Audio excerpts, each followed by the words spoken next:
Hello everyone, welcome to our YouTube channel Maa Saraswati classes Gorakhpur. जैसा कि आपको कल हमने लाइक पैरेलल फोर्सेस के बारे में बताया था और इस पर एक न्यूमेरिकल हमने आपको लाइक पैरेलल फोर्सेस पे लगा करके दिखाया था। आज का जो टॉपिक है हमने बताया था, आप कहिए आपको डेरिवेशन करके बता देंगे। तो कई बच्चों ने कमेंट किया था, मेरे पास मैसेज किया था कि आप इसका डेरिवेशन भी बता दीजिए। तो आज के टॉपिक में हम आपको बताएंगे कि लाइक पैरेलल फोर्सेस में डेरिवेशन कैसे प्रूव हुआ। कि आपको पता था कि परिणामी इस पॉइंट से आप रिजल्टेंट फोर्स लेते थे और उसके एक तरफ आपको P बल लग रहा था, दूसरे तरफ Q बल लग रहा था। तो इन दोनों का गुण जो था आपस में बराबर कैसे होता है और ये परिणामी बल बीच में कैसे आता है, इसके बारे में आपको जानना था। तो जैसे हम एक आपको फिगर बना करके दिखाते हैं। जैसे मान लिया जाए यहाँ पर कोई एक रॉड है या कोई भी बॉडी आप ले लीजिएगा।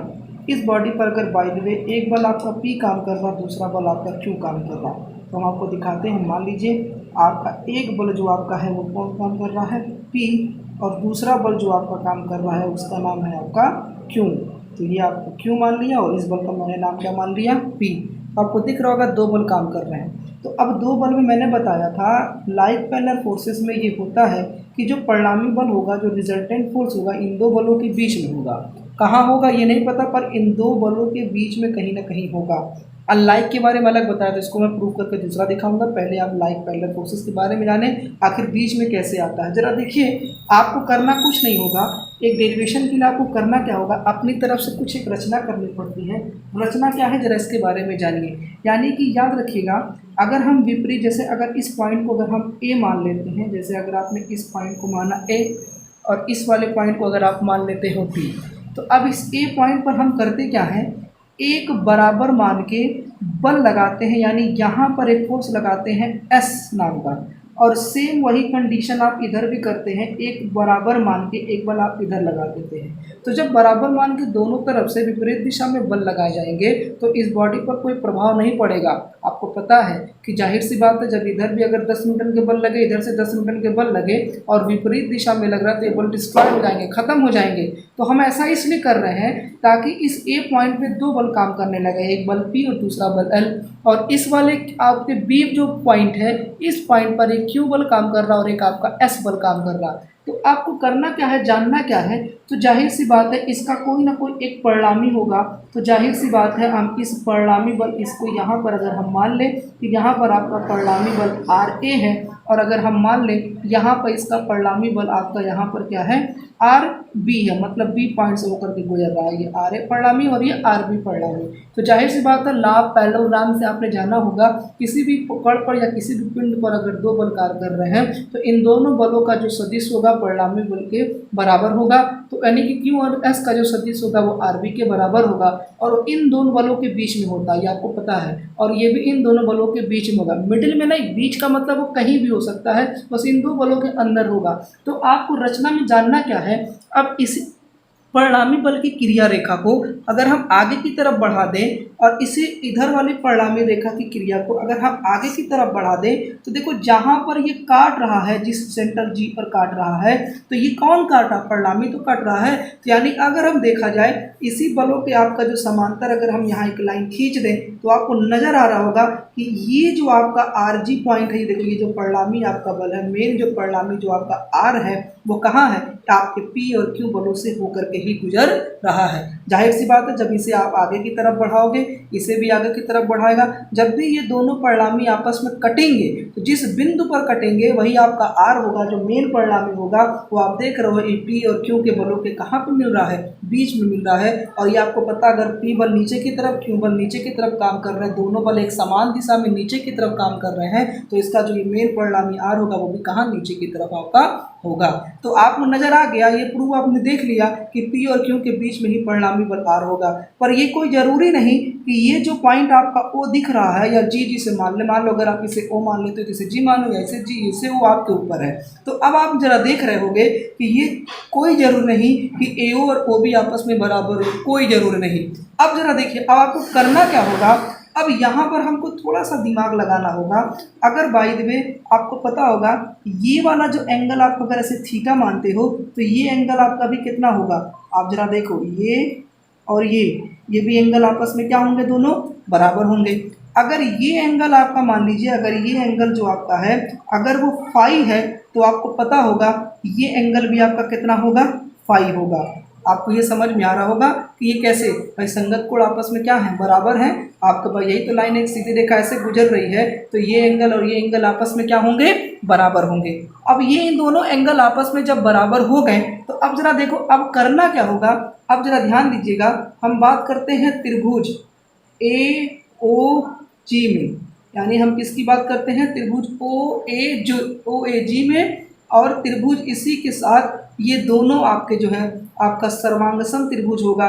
त्रिभुज आपका जो बनेगा, इसको जब आगे बढ़ाओगे, इस लाइन को आगे अगर आप बढ़ाते हो, इस लाइन को अगर आगे बढ़ाते हो, इस लाइन को आगे बढ़ा लो ये, और फिर इस लाइन को ऐसे आप आगे बढ़ाओ, इसको भी लाइन को आगे बढ़ा लो और इस लाइन को आगे बढ़ा लो। तो अब जरा देखिए त्रिभुज ए ओ जी और सर्वांगसम होगा त्रिभुज, मतलब आपका क्या नाम दिया, मान लीजिए इसको ए माना है, इसको हमने एस बल माना है, इसको पी बल, इस भुजाओं को कुछ नाम दे देते हैं। तो हम नाम देने के लिए क्या करते हैं, इसे ए माना, इसे ओ माना, इसे बी माना, इसको हम सी मान लेते हैं इस भुजा को, और इस वाले भुजा को हम डी मान लेते हैं, और इस वाले भुजा को ई। ये एस जो है वो बल है, याद रखे रहिएगा, हम नाम ए बी सी इसे दे रहे हैं। अब उसी तरह से ध्यान से पूरा वीडियो देखिएगा तभी समझ में आएगा। अब यहाँ ए है तो आपने सी लिया, डी लिया, ई, तो इसको हम एफ मान लेते हैं और इसको हम एम मान लेते हैं, हम कुछ भी मान सकते हैं, इसको एम मान लेते हैं। तो आप देखो त्रिभुज ए ओ जी में आप कह सकते हो कि त्रिभुज ए ओ जी में आपका ये जो त्रिभुज ए एफ एम एक दूसरे के सर्वांगसम होंगे। कैसे होंगे, तो जाहिर सी बात आपने पढ़ा होगा, ये दोनों एंगल आपस में क्या है, बराबर है। तो सर्वांगसम त्रिभुज का आपने पढ़ा होगा, एक रूल होता है। तो नीचे का जो ये आधार है, जैसे ये आपका ये ए एफ भुजा जो होगी, जो ये छोटी वाली भुजा डिवाइडेड बाई ये जो बड़ी वाली भुजा आपका है वो है बराबर। आप ये कह सकते हो कि आपका ये जो आपकी भुजा थी, इस भुजा के बट अनुपात, और आपका ये जो भुजा है, जो आपका ये एफ एम है, और ये जो ओ वाली भुजा है ओ जी, वो आपस में अनुपात क्या होंगे, बराबर होंगे। तो अब आप जान रहे हो कि ए एफ जो आपका जो है, यानी आप कह सकते हो जो ये ए एफ वाली, जरा ध्यान दीजिएगा, ए एफ बल कौन काम कर रहा है, एस, ए एफ पर आपका एस काम कर रहा था, और ए ओ जरा देखिए ए ओ पर, ए ओ जो आपकी है वो बीच की क्या है, दूरी है, तो हम ए ओ की दूरी को ऐसे ले लेते हैं बराबर। अब जरा देखिएगा एफ एम की अगर हम बात करें, एफ एम की अगर हम बात करें, इसमें एफ एम जरा देखिए ये एफ एम, तो अगर ये बल पी काम कर रहा है तो इस पर भी बल कौन सा काम करेगा, क्यों पी, तो आपको पता है समांतर चतुर्भुज के नियम से, तो पी, और ये क्या है ओ जी आपकी, ये क्या है आपकी ओ से जी, ये आपका वो भी दूरी आपकी है ओ जी। अब देखो आपको करना क्या होगा, अब इन दोनों को आपस में क्या कर दीजिए, त्रियक गुणा कर दीजिए। तो आपको दिख रहा होगा एस गुणे क्या हो रहा है, ओ जी, बराबर आपका क्या हो रहा है, पी गुणे ए ओ। इक्वेशन नंबर 1 आपका ये देखिए तैयार हो गया। अब उसी तरह से इस वाले त्रिभुज में लीजिए, ये त्रिभुज आपका क्या है, ये बी या कुछ बी ओ जी, त्रिभुज ओ जी सर्वांगसम होगा आपके।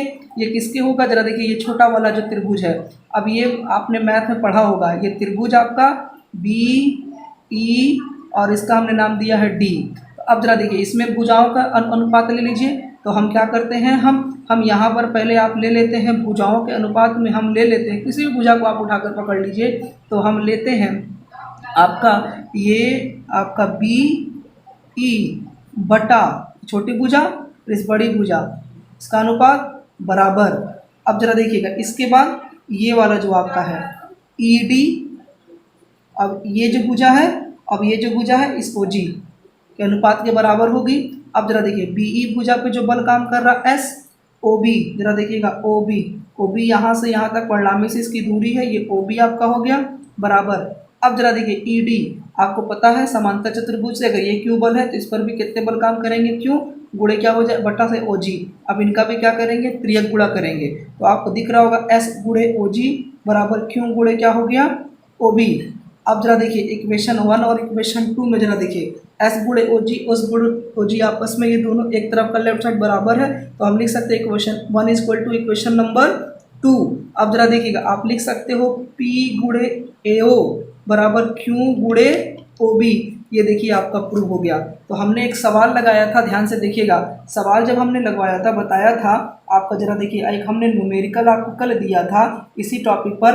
हमने बताया था अगर एक बल P यहाँ पे काम कर रहा है, मान लीजिए 100 न्यूटन का एग्जाम्पल समझिए, दूसरा बल आपका Q यहाँ पर अगर काम कर रहा है, इनके बीच का 50 न्यूटन है। तो हमने बताया था बाय द वे इनके बीच की दूरी हम मान लें 3 मीटर है। तो अब क्या कर रहे थे आप मान रहे थे परिणामी R यहीं पर होगा, तो परिणामी R होगा, पर ये नहीं पता था कि P से कितनी दूरी पर होगा। तो हम मान रहे थे यहाँ से कितनी दूरी पर है, x मीटर की दूरी पर है। तो फिर क्या करते थे, जरा ध्यान दीजिए, आप यहाँ पर इसको A मान लो, इसको O मान लो, इसको B मान लो। तो आप क्या करते थे कि जिस परिणामी बल जहाँ पर आपने माना है, परिणामी बल के प्रति पहले बल का गुण यानी कि मोमेंट यानी बल गुणे लंबवत दूरी, और दूसरे बल का जो बल गुणे लंबवत दूरी, दोनों आपस में क्या होंगे, बराबर होंगे। तो ये बराबर देखो यहीं से प्रूव हो रहा है, P गुणे AO मतलब इस बल को और इतनी दूरी ये, और इस परिणामी के इस बिंदु से Q बल और इतनी दूरी आपस में क्या होंगी, बराबर होगी। तो जरा देखो P का मान आपका कितना, 100 गुणे कितना होगा, OA बराबर आपका कितना हो जाएगा, 50 गुणे आपका कितना हो जाएगा, OB। तो अब जरा देखो AO और ये OB, अब आपको पता है कि आप क्या कर रहे थे, 100 गुणे AO की अगर बात करें तो AO आपने कितना माना, x मीटर माना, x लिखा, 50 गुणे OB। अब बताइए इस OB की दूरी कितनी होगी, तो इस पूरे में से इतना मालूम है x, तो ये दूरी आपकी कितनी हो जाएगी, 3 माइनस एक्स। जरा देखिएगा, तो यानी कि 100x हो जाएगा और ये 150 हो जाएगा, ये माइनस 50x हो जाएगा, इसको भेजेंगे 150 होगा, तो x बराबर कितना आया, 1 मीटर। यानी कि यहाँ से यहाँ तक की दूरी कितना होगा, 1 मीटर होगा। यानी आप कह सकते हो कि आपका, जरा देखो, अगर ये 1 मीटर अगर है तो 100 गुणे 1 100 आएगा। अब अगर ये 1 है तो ये 3 है, तो बचा कितना, 2। तो बताइए 50 में जब 2 का गुणा करेंगे कितना, 100। तो संतुलन की अवस्था में इधर का गुण और इधर का गुण आपस में क्या होंगे, बराबर होंगे। तो इस तरह से लाइक और पैरेलल फोर्सेस का आपने पूरा क्वेश्चन आपने प्रूव करके देख लिया। तो ये प्रूव करने के लिए है कि जब प्रूव करने के लिए देगा तो आप किस तरह से करोगे। तो आप इसे लगाइएगा, प्रूव करने में अगर आपको दिक्कत होगी तो आप बताइएगा, फिर से आपको प्रूव करने वाला बता दिया जाएगा। तो हमने इस पर कुछ सवाल आपको लगवाए थे और समझाए भी थे। तो इन सवालों को आपने ध्यान से देखा था कि बाय द वे अगर आपका एक बल, हमने देखो यहाँ ध्यान से देखें, आपके जो क्वेश्चन में मान लीजिए ये P था, हमने इसे Q माना था, यही था, और यहीं पे मैंने माना कि यहीं पर आपका R जो भी है पॉइंट आ रहा था। तो अगर हमने बाय द वे से O माना, इसे A माना, इसे B माना, जो प्रूव होके आ रहा था P गुणे OA बराबर यही ना रहा था Q गुणे OB। यानी कि परिणामी से आपका इस बल का जो गुण है और आपके ये दूसरे बल का जो इसी परिणामी से जो गुण है, मतलब मोमेंट बल गुणे लंबवत दूरी, आपस में क्या होंगे, बराबर होंगे। तो हम क्या कर रहे थे, यही ना कर रहे थे, P गुणे Q गुणे OB मतलब दोनों बल आपस में बराबर है। अगर इसी में एग्जाम्पल आप देख रहे थे कि बाय द वे आपके 2 बल हैं, एक आपका बल P है, दूसरा बल Q है। अगर हम कह रहे थे कि ये जो बल है आपका मान लीजिए 5 न्यूटन है, अगर हम कहते हैं ये बल आपका 9 न्यूटन है, और हमने कहा कि इन दोनों के बीच की दूरी अगर आप मान लो ये 10 मीटर है, तो आपसे यही पूछेगा कि परिणामी बल का मान बताइए, resultant, find the resultant value. तो परिणामी बल क्या होगा, इन 2 बलों का योग होगा P प्लस Q। तो P मतलब 5, Q प्लस 9 मतलब कितना न्यूटन आ गया, 14 न्यूटन। तो ये तो परिणामी आ गया। अब आपसे पूछे ये बताइए जो परिणामी जो R है वो बड़े बल से कितनी दूरी है, छोटे बल से। तो हम जाहिर सी बात, जब दोनों की दिशा समान होगी तो परिणामी दोनों बलों के अंदर होगा। तो दोनों बलों के अंदर R हमने मान लिया, बड़े बल से अगर पूछा तो बड़े बल से मान लिया। हमने ये माना कि जो परिणामी जो बड़े बल से परिणामी x मीटर की दूरी पर है, x मीटर की दूरी पर है। तो अब जरा देखिए, अब ये प्रूफ ये कहता है कि ये जो P बल होगा, ये A मानो, इसे O पॉइंट मानो, इसे B, यानी P गुणे जो AO होगा बराबर वो Q गुणे क्या होगा, OB। दोनों आपस में क्या होंगे, संतुलन की अवस्था में इधर का गुण आपस में बराबर होगा। तो P का मान आपका 5 है, AO। अब बताइए इस AO का मान हमको नहीं पता, लेकिन टोटल पता 10, ये पता है x, तो ये वाली दूरी कितनी जाएगी, 10 माइनस एक्स। तो ये देखो ये 10 माइनस एक्स बराबर Q का मान कितना है, 9 न्यूटन। OB आपने कितना माना है, x। जब इसे सॉल्व करेंगे, इधर देखिए, जब इसे सॉल्व करेंगे तो ये आपका होगा 50 माइनस 5x बराबर ये 9x। तो ये देखिए 50 9 को 5 को इधर जोड़ेंगे कितना आएगा 14x, यानी x बराबर आपका आएगा 25 बटा कितना 7, यानी से काटेंगे 2 से 25, 2 7 14, 25 बटा 7। अब इसे x 25 बटा 7 है, कैलकुलेटर से पूरा अच्छे से क्या करिएगा सॉल्व कर लीजिएगा, तो आपका कोई ना कोई मान आपको मिल जाएगा, यानी 25 बटा 7 आपको ये मीटर x से ये दूरी होगा। तो इस तरह से आपने लाइक एंड पैरेलल फोर्सेस को आपने प्रूव करके दिखा दिया। सिमिलरली उसी तरह से अनलाइक पैरेलल फोर्सेस वाला भी प्रूव किया जाता है, जिसमें मैंने ये बताया था कि अनलाइक पैरेलल फोर्सेस में होता क्या चीज़ है, जो परिणामी बल जो होता है वो बड़े बल की दिशा की ओर होता है, और वो भी बाहर की तरफ होता है ना कि अंदर की तरफ होता है। उसको भी आप बताइएगा, मैसेज करिएगा, तो उसको भी प्रूव करके दिखा देंगे, या नहीं भी कहिएगा तो कल हम आपको भी प्रूव करके दिखा देंगे।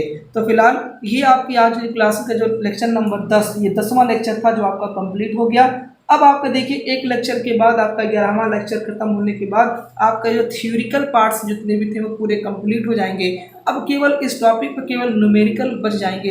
अब आप कहिएगा, जैसे भी कहिएगा आपके पूरे न्यूमेरिकल को लगवा दिया जाएगा।